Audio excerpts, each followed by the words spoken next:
Il Grifone lo ha fatto di nuovo e lo ha fatto alla grande. I ragazzi di Greco accedono alla prossima fase della fase nazionale a caccia del titolo grazie al netto 2-0 rifilato a domicilio al Terni Football Club. La prossima sfida ha già un nome, il Nardò, una partita praticamente perfetta per i rossoblù che da subito alzano i giri del motore dettando tempi e ritmi. Il Grifone crea gioco ma il Terni rimane sul pezzo e riesce a servire al limite il suo numero 9. Rossi è bravo a mettere giù e a costruirsi lo spazio per il tiro. Centrale l'attuata controlla senza problemi. Umbri che si fanno rivedere ancora con Rossi poco più avanti. Imbeccato al lancio lungo, il 9 arriva in aria e va al tiro. Anche in questo caso non c'entra lo specchio. Prese le misure, il Grifone comincia a dire la sua anche davanti. Solida rimessa lunga in aria, palla spiazzata a 0 sul secondo palo dove Serpente arriva puntuale all'appuntamento senza però riuscire a incidere. Ancora rossoblù, l'angolo battuto alla perfezione, trova al centro dell'area l'incornata perfetta di La Rosa. Palla che scavalca Niselli per depositarsi in fondo al sacco.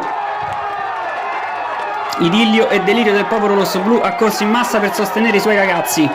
Poco dopo Notarianni sguscia sulla destra, cross sul secondo palo del 4, dove c'è ancora Serpente, anche in questo caso non trova lo specchio. Notarianni che si mette in proprio poco più avanti con questa insidiosa punizione, il portiere però attento e respinge. Il Terni prova a rispondere lanciando in profondità Gibba.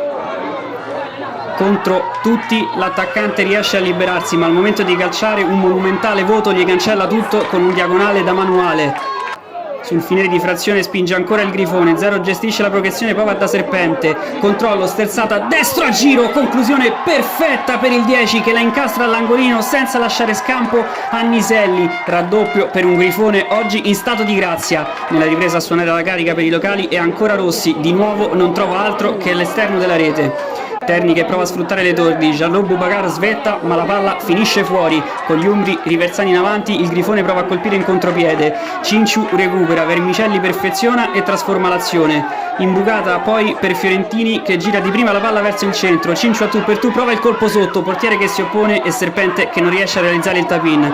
Rossoblù che provano a chiudere in bellezza con la magia di Fiorentini che controlla, si gira, dà un'occhiata, poi va in porta da lì, traversa clamorosa del 30. Vince il Grifone, i ragazzi di Greco sono tra le 6 migliori d'Italia e avanzano alla prossima fase dove ci sarà il Nardò.